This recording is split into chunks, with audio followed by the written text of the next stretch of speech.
नमस्कार दोस्तों, आप सभी का स्वागत है। सनातन धर्म में नवरात्र के पर्व का विशेष महत्व है। वैसे साल में 4 बार नवरात्र का पर्व मनाया जाता है, लेकिन चैत्र और शारदीय नवरात्र का अधिक महत्व है। नवरात्र के दौरान माँ दुर्गा के 9 रूपों की विशेष पूजा अर्चना करते हैं। इस दौरान वास्तु दोष दूर करने के लिए उपाय भी किए जाते हैं। चैत्र नवरात्र के पर्व का लोगों को बेसब्री से इंतजार रहता है और ये 9 दिन माँ दुर्गा के अलग अलग रूपों को समर्पित हैं। इस दौरान माँ दुर्गा की विधि पूर्वक पूजा अर्चना करने का विधान है। धार्मिक मान्यता है कि चैत्र नवरात्र के दौरान उपासना और व्रत करने से माँ दुर्गा की कृपा से मनचाहा वरदान प्राप्त होता है। इस दौरान कई तरह के उपाय भी किए जाते हैं, जिसमें वास्तु दोष उपाय भी शामिल है। वास्तु शास्त्र के अनुसार वास्तु दोष की वजह से व्यक्ति को जीवन में कई तरह की समस्या का सामना करना पड़ता है। ऐसे में आइए जानते हैं कि चैत्र नवरात्र में कैसे दूर करें वास्तु दोष। वास्तु दोष को दूर करने के लिए चैत्र नवरात्र में पूजा अर्चना करने के लिए माँ दुर्गा की प्रतिमा घर लाएं। एक बात का खास ध्यान रखें कि प्रतिमा खंडित नहीं होनी चाहिए। वास्तु शास्त्र के अनुसार माँ दुर्गा की प्रतिमा ईशान कोण में रखें। इस दिशा में माँ दुर्गा की प्रतिमा विराजमान करने के लिए शुभ मानी जाती है।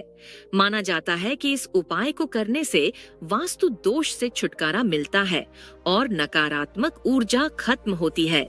साथ ही साधक पर माँ दुर्गा की कृपा बरसती है। चैत्र नवरात्र में अखंड ज्योत जलाने का विधान है। इस ज्योत को दक्षिण पूर्व दिशा में रखना शुभ माना जाता है। वास्तु शास्त्र के अनुसार इस टोटके को करने से सभी तरह के दोष दूर होते हैं, साथ ही कामों में सफलता मिलती है। सनातन धर्म में देवी देवता की आरती तेल या फिर घी का दीपक जलाकर आरती की जाती है। वास्तु शास्त्र की माने तो चैत्र नवरात्र में घी का दीपक जलाकर उसे दाहिने हाथ की तरफ रखें। इससे वास्तु दोष दूर होता है और घर में माँ दुर्गा का आगमन होता है। वैदिक पंचांग के अनुसार चैत्र महीने की शुक्ल पक्ष की प्रतिपदा तिथि 29 मार्च को शाम 4:27 पर शुरू हो रही है और वहीं तिथि का समापन 30 मार्च को दोपहर 12:07 पर समाप्त हो रही है। 49 मिनट पर होगा। इस प्रकार चैत्र नवरात्र की शुरुआत 30 मार्च से होगी और समापन 7 अप्रैल को होगा। चैत्र नवरात्र का व्रत बहुत ही मंगलकारी माना जाता है। यह माँ दुर्गा को समर्पित है।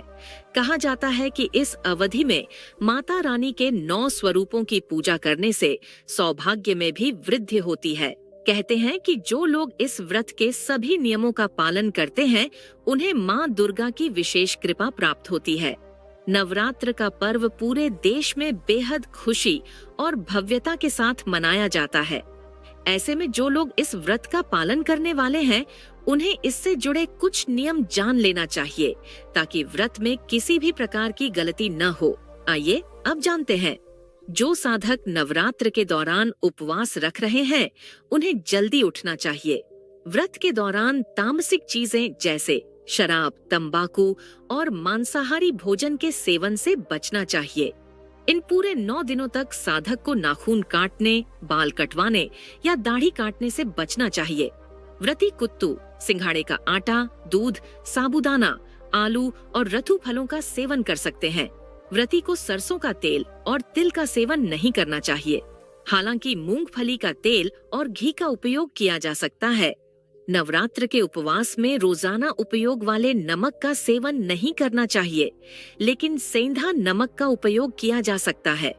व्रतियों को दिन में सोने से बचना चाहिए। साधक को हमेशा साफ कपड़े पहनने चाहिए और चमड़े से बने कपड़ों व चीजों से दूर रहना चाहिए। इसके साथ ही काले कपड़े पहनने से भी बचना चाहिए। वहीं बच्चों, गर्भवती महिलाओं व गंभीर बीमारियों से पीड़ित लोगों को इस व्रत को नहीं रखना चाहिए। इस दौरान महिलाओं का अपमान भूलकर भी नहीं करना चाहिए। इस दौरान घर में खुशनुमा माहौल रखना चाहिए। इस दौरान व्रती को कहीं ठहरने से बचना चाहिए। इस दौरान ज्यादा से ज्यादा देवी के मंत्रों का जाप करना चाहिए। चैत्र नवरात्र से पहले घर से निकाल दें ये चीजें, वरना शुरू हो जाएंगे बुरे दिन। कहते हैं कि जो लोग सच्ची श्रद्धा के साथ इस व्रत का पालन करते हैं, उन्हें जगत जननी की कृपा मिलती है। इसके साथ ही जीवन में खुशहाली आती है। तो आइए इससे जुड़ी प्रमुख बातों को जानते हैं। यह पर्व माँ दुर्गा और उनके 9 अवतारों को समर्पित है। कहा जाता है कि इस दौरान माँ की आराधना करने से सभी मनोकामनाओं की पूर्ति होती है। इसके साथ ही जीवन में खुशहाली आती है। वहीं इससे जुड़ी कुछ सावधानियां बताई गई हैं, जिनका पालन हर किसी को करना चाहिए। आइए उनके बारे में जानते हैं। चैत्र नवरात्र से पहले फटे पुराने जूते चप्पल, कांच का टूटा सामान, टूटी मूर्ति, टूटी झाड़ू, तुलसी का सूखा पौधा, बेकार या खराब पड़ी घड़ी आदि चीजों को घर से निकाल देना चाहिए। कहा जाता है कि इन चीजों की वजह से घर में नकारात्मक ऊर्जा को बढ़ावा मिलता है। इसके साथ ही घर में दरिद्रता का वास होता है। ऐसे में कलश स्थापना से पहले ऐसी खराब वस्तुओं को अपने घर से निकाल दें और अच्छी तरह साफ सफाई करें। इसके अलावा घर को सजाएं, पूरे घर में गंगा जल छिड़कें। इससे घर में शुभता आएगी। वीडियो को पूरा देखने के लिए आप सभी का धन्यवाद।